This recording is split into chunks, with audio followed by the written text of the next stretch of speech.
The cabin had been empty for years. It belonged to my grandfather, tucked away deep in the woods, far from the nearest road. After he passed away, no one in the family ever came back. But now, I needed a break from the city, and the old cabin seemed like the perfect place to clear my head. I got there early in the afternoon, just as the sun began to sink behind the trees. The cabin was small, just one room with an old wood stove, a bed, and a dusty table. There was no electricity, no running water, just silence and the occasional creak of old wood. I put my bag on the bed and started a fire in the stove, hoping to warm the place up before it got dark. The woods around the cabin were thick, so dense that sound didn't carry far. The wind barely made it through the heavy trees, making everything feel still and heavy. After getting the fire going, I stepped outside to gather some more wood for the night. The air was cool, and the smell of pine was strong. I felt calm out here, alone with nature, far from the endless noise of the city. As the sun went down, the temperature dropped fast. I brought in the last load of wood and shut the door behind me, the darkness outside pressing against the windows. The fire crackled, throwing flickering shadows around the room.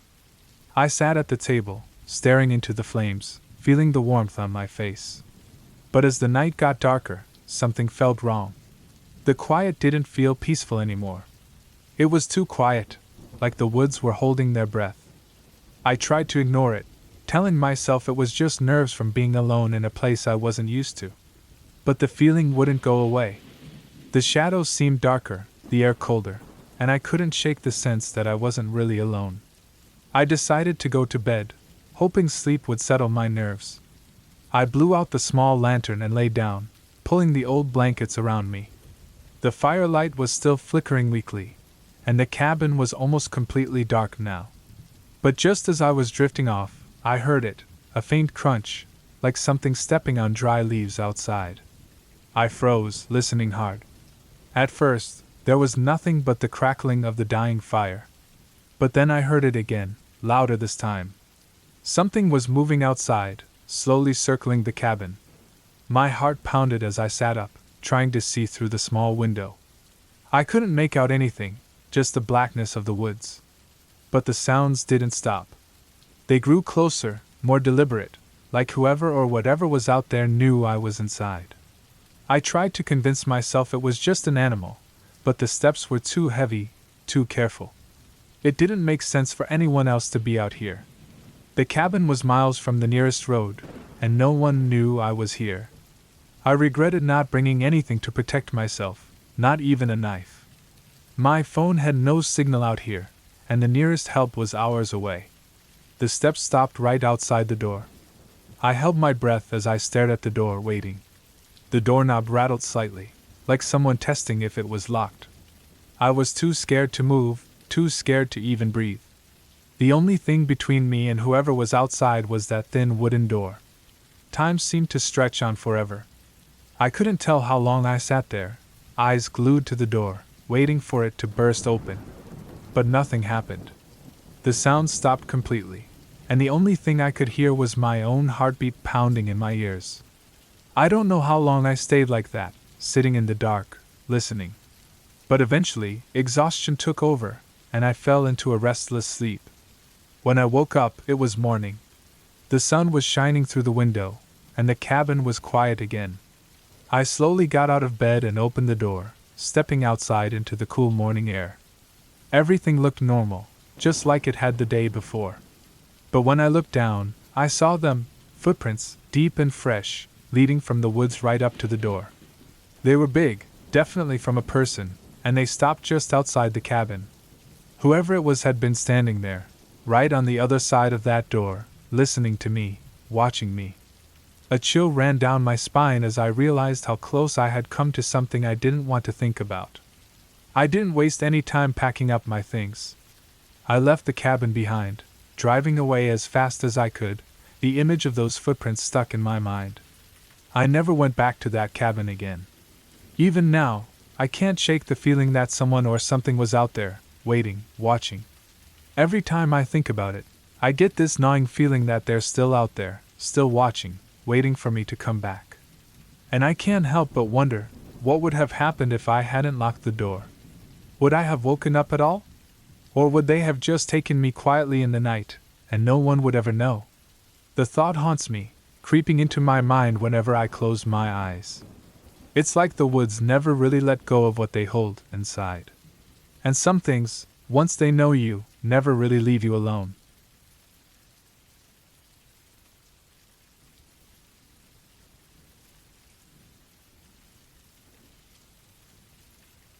I didn't plan to spend the weekend alone at the cabin, but things didn't work out, and I thought a quiet weekend by myself would be nice. The cabin was far out in the woods, with no neighbors for miles. I thought it would be the perfect place to clear my mind. The first night was quiet. I spent the evening by the fire, enjoying the silence. The next day, I decided to explore the woods, walking for hours until the sun started to go down. By the time I got back to the cabin, it was getting dark. As night came, I began to feel uneasy.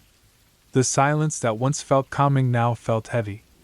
I tried to tell myself it was just my imagination, but as the hours went by, the feeling of being watched grew stronger. Every little noise outside seemed louder. The creak of the cabin's wood, the rustle of leaves outside, everything made me more nervous. Around midnight, I heard something outside. It was quiet at first, like someone walking on the gravel path. My heart started to race.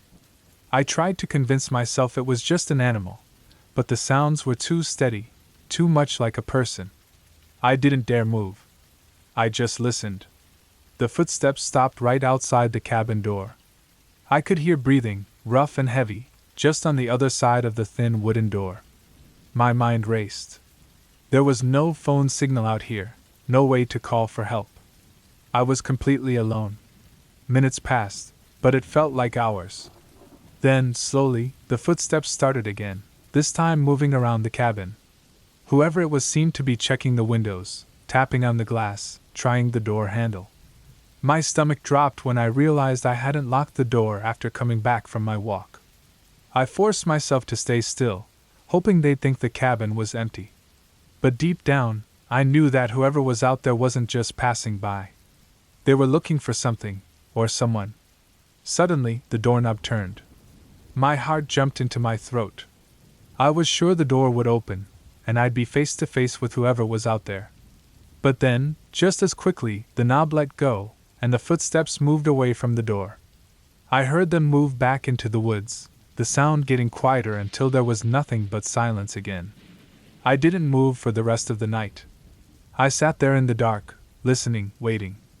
Every little noise made me jump, my mind going to the worst places. But the person didn't come back. When the first light of dawn came through the windows, I finally let out a breath I didn't know I'd been holding. I knew I couldn't stay another night. Whoever was out there would probably return, and I didn't want to find out what they'd do if they did. I packed up fast, locking the cabin door behind me as I left. As I drove away, I started to feel a bit better, but the memory of that night stayed with me. I couldn't shake the feeling that I had barely escaped something terrible. I never went back to that cabin, and I never told anyone what happened. But every now and then, when I'm alone at night, I hear the sound of footsteps on gravel, and I remember that I'm still not safe. Even now, as I write this, I wonder if they're out there, waiting for me to be alone again.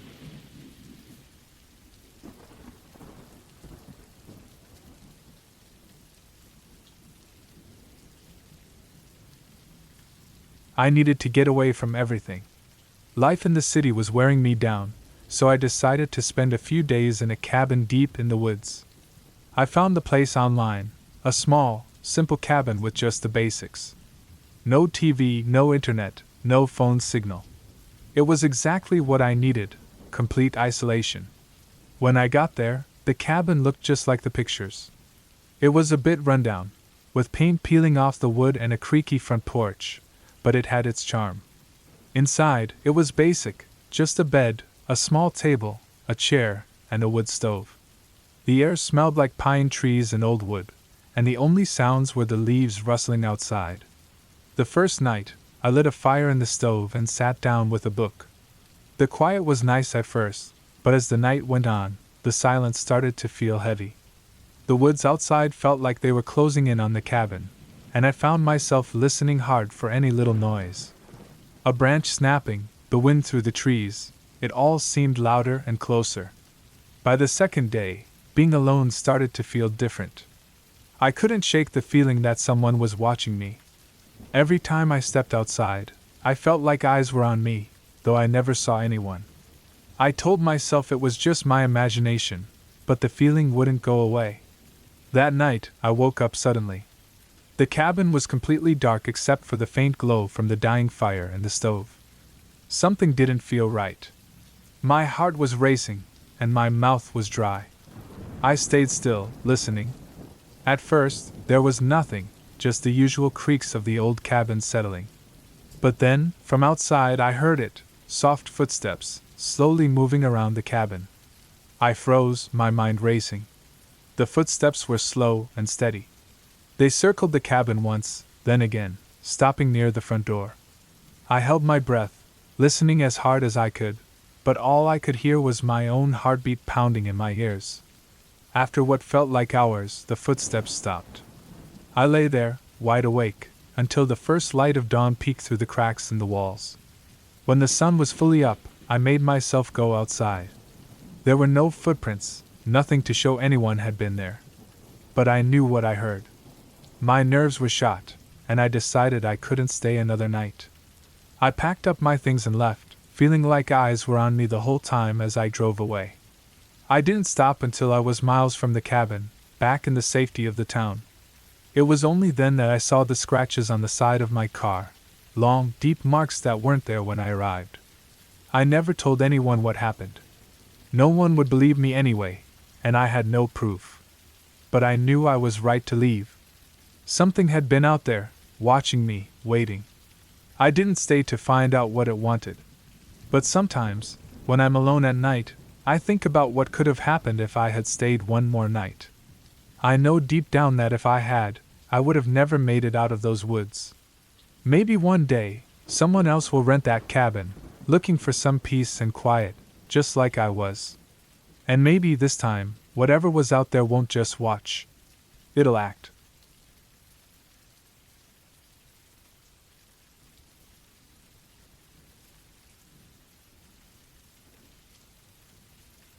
I was worn out by the time I got to the cabin. It was deep in the woods, far from any town, but that's exactly what I needed, a break from everything. The cabin was old, and it creaked with every step. The windows were foggy from years of dirt. But it was quiet, and that's all I wanted. The first night went by quietly. I started a fire, read a book, and listened to the wind outside. The trees swayed and groaned, but the fire kept me warm. I let the silence sink in and just cleared my mind. The second night, things started to feel off. I was sitting by the fire again when I heard it, a soft rustling outside, like something moving through the leaves. I thought it was probably an animal and ignored it. But it didn't stop. It circled the cabin, slowly, like it was looking for something. I kept telling myself it was nothing, but I felt the hair on the back of my neck stand up. I grabbed a flashlight and shined it outside, but I couldn't see anything past the trees. The sound stopped as soon as I turned on the light, so I went back inside, but I couldn't shake the feeling that something was out there. The third night, I decided to stay up late. I wanted to catch whatever it was. I sat in the dark, listening. Hours passed with nothing, and I started to feel silly. Maybe it was just my mind playing tricks on me, or maybe it really was just some animal passing by. Then, just as I was about to go to bed, I heard it again. But this time, it was louder, closer. I grabbed the flashlight and shined it outside, but again, nothing. I was about to turn back when I noticed something. The door to the small shed out back was open. I was sure I had closed it earlier. I walked outside, the cold air biting at my skin, and slowly walked toward the shed. The door creaked as I pushed it open wider. Inside, everything seemed normal, tools hanging on the walls, a few logs stacked in the corner. But something didn't feel right. The air felt heavy. I couldn't put my finger on it, but I felt like someone was watching me. I quickly backed out of the shed and bolted the door shut. back inside, I tried to calm down. I told myself I was just spooked, that the wind probably blew the door open. But I couldn't sleep. I lay in bed, listening to the quiet, but my heart wouldn't stop racing. Hours passed like that, every sound making me jump. Just before dawn, I heard it again, but this time, it was inside the cabin. The sound was faint at first, like a whisper, then it grew louder, more demanding. It was coming from the kitchen. I slowly got out of bed, my whole body tense. The floor creaked under my feet as I made my way to the kitchen, flashlight in hand. The door to the kitchen was slightly open. I pushed it open with a shaking hand. The kitchen was dark, shadows stretching across the room. But nothing seemed out of place. I was about to turn around when I saw it, a dark figure, standing by the window. It wasn't an animal, and it wasn't a shadow. It was a person, tall and still, just staring out into the night. I couldn't breathe. I couldn't move. The figure slowly turned towards me, and I finally saw its face, or rather, the lack of one. It was covered in a mask, blank and empty. The figure took a step forward, and I bolted, running out of the cabin into the freezing night air. I didn't stop running until I reached my car. My hands were shaking so bad I nearly dropped the keys. I finally got the door open, jumped in, and sped down the dirt road, not daring to look back. I didn't stop until I reached the nearest town. I checked into a cheap motel and spent the rest of the night huddled in the corner, the light on, too scared to sleep. I never went back to the cabin. I left everything there, my clothes, my things, everything. I didn't care. I just wanted to get as far away as possible. But even now, months later, I can't forget that night. I can't shake the feeling that something's still out there, watching. I keep the lights on, doors locked, and windows closed, but it doesn't help. The feeling is always there, just out of sight, like a shadow in the corner of my eye. I don't know who or what I saw that night, but I'm terrified that it's still out there, waiting. Sometimes, when I'm alone at night, I hear it. The same soft rustling, like leaves moving outside. And I know it's only a matter of time before it finds me again.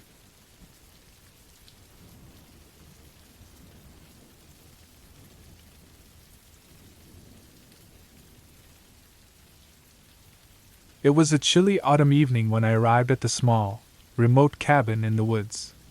I had rented it for a quiet weekend to escape the hustle and bustle of the city, seeking some peace and alone time. The cabin, built from old logs, looked snug enough, and the view of the surrounding forest was stunning. As night fell, I got settled in, lighting a fire in the stone fireplace and unpacking my stuff. The wind howled outside, making the trees creak and sway. It was the kind of noise that could unsettle you if you let your mind wander, but I tried to push away the uneasy feeling. I was just finishing my dinner when I heard a loud thud outside. I thought it was probably the wind making something fall, but then the sound came again, louder this time. I grabbed a flashlight and went outside to check, but the darkness and thick forest made it hard to see anything. I looked around the cabin but found nothing strange, so I went back inside. The noises continued throughout the night. They seemed to circle the cabin, always just out of sight. Every time I looked outside, all I saw was the pitch-black forest. I started feeling a growing fear, but I tried to stay calm. Around 2 a.m., I heard a loud bang against the side of the cabin. This time, it was definitely something hitting the wall. I grabbed a big flashlight and a baseball bat I'd brought along for protection and went outside again. The cold air hit me hard, and my breath fogged up in the flashlight's beam. I walked slowly around the cabin, trying to see if anything was there. That's when I saw something unsettling. There were footprints in the mud around the cabin, but they weren't mine. They were fresh and led away from the cabin into the forest. My heart pounded. Someone had been out there, watching me.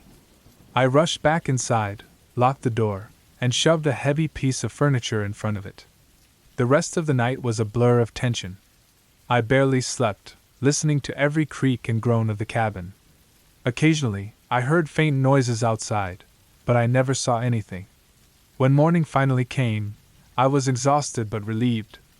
I packed my things quickly, checked around the cabin one last time, and drove away as fast as I could. The woods were silent now, but the fear from the night lingered. As I left, I noticed something chilling. The footprints didn't just end in the forest. They led back toward the cabin.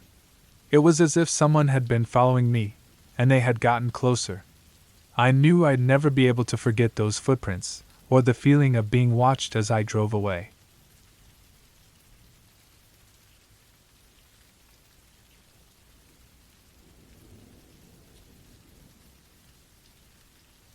I had planned this solo cabin retreat for months. Hidden away in a remote spot, the cabin seemed like the perfect escape from city life. I was looking forward to a peaceful time, but something felt off from the start. The first night was quiet. I cooked some dinner, read a book by the fire, and went to bed early. That night, I noticed something strange. There were large footprints in the fresh snow around the cabin. They went in circles around the place. I figured they were from some animal, though they looked much bigger than any animal I knew. The second night, a storm blew in, making the windows rattle and the cabin creak. I had trouble sleeping with the howling wind and the creaking walls. Around midnight, I heard a loud bang outside, followed by a dragging sound. I looked out the window, but all I could see was the white blur of the snowstorm. I tried to ignore the noise and go back to sleep. My flashlight was out of reach, so I fumbled in the dark until I found it. The dragging sound continued off and on. Finally, I gathered my courage and decided to look outside. I opened the door just a crack to peek out. The snow was still falling hard, but the dragging noise was clearer now. It sounded like something heavy was being dragged through the snow. I shone my flashlight in the direction of the sound and saw a large, dark shape near the edge of the woods. It was too far to see clearly, but it looked like a body covered in snow. My heart pounded as I slammed the door shut and locked it. I was scared and tried to stay calm, moving furniture to block the door. Every little noise made me jump. I knew I had to get out, but the storm outside was too fierce. I spent the rest of the night huddled by the fire, trying to stay warm and alert. When dawn finally came, the storm had eased up. Shaking with fear, I grabbed my things and prepared to leave. As I stepped outside, the snow was still deep, but the dragging noise had stopped. I hurried to my car, constantly checking the woods for any sign of movement.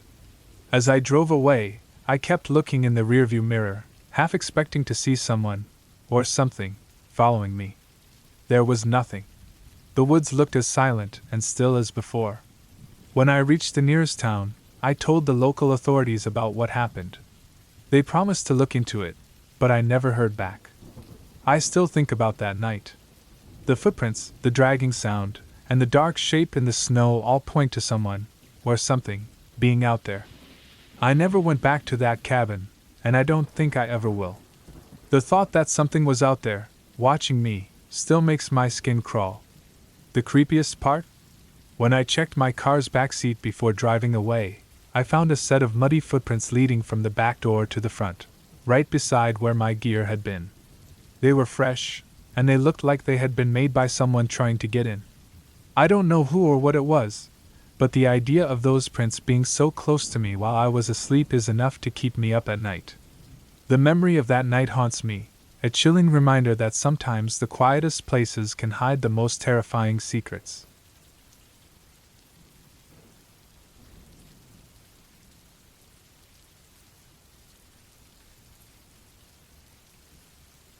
I spent the weekend alone in a small, remote cabin in the woods. I rented it to escape the city and clear my mind. The cabin was old but comfy, with a stone fireplace and a few dusty old items scattered around. It was the perfect getaway from the noise and stress of everyday life. On the second night, while I was sitting by the fire reading a book, I heard a noise from outside. It was a faint rustling, like something brushing against the cabin walls. I tried to ignore it, thinking it was just the wind or an animal. But as the night went on, the noise grew louder and more persistent. I tried to ignore it, but sleep wouldn't come. The sound seemed to move around the cabin, as if someone or something was walking in circles. My heart raced. I kept the fire blazing, hoping it would keep whatever it was away. At around 3 a.m., the noise suddenly stopped. An eerie silence filled the cabin. I decided to check outside, thinking it might just be a deer or another animal. I grabbed a flashlight and slowly opened the door. The light cut through the darkness, showing nothing but trees and the snow-covered ground. I stepped outside, trying to shake the uneasy feeling that was creeping over me. I walked around the cabin with the flashlight, but saw nothing unusual. Just as I was about to go back inside, I noticed a set of fresh footprints in the snow, leading right up to the cabin's door. They were too small to be from a big animal and seemed to be wandering in a strange pattern. A chill ran down my spine. I quickly went back inside, locked the door, and sat by the fireplace, trying to convince myself it was nothing. But the feeling of unease never left me. I stayed up the rest of the night, constantly checking the windows and listening for any sounds. When morning finally came, I felt a bit better. I went outside to look at the footprints more closely. They were small and seemed to come from a trail nearby. I followed them for a short distance and found a small, abandoned campsite with a few scattered items, a sleeping bag, some empty cans, and a small tent. It was clear someone had been there recently. My heart pounded as I realized whoever made those footprints might still be around. I quickly packed my things, loaded up the car, and left the cabin. As I drove away, I glanced in the rearview mirror, half expecting to see someone following me. But all I saw was the dense forest slowly disappearing behind me. As I drove further from the cabin, I noticed a figure standing among the trees, watching me leave. Its face was hidden in the shadows, but I could feel its eyes fixed on me. I didn't stop or look back. The forest seemed to close in around me as I drove faster, trying to shake the feeling of being watched. I didn't stop until I reached the nearest town, my heart still racing. The cabin was never mentioned in any reviews or warnings, but the thought of someone lurking just outside, hidden in the dark, made me shiver. I never went back and hoped no one else would ever have to experience what I did.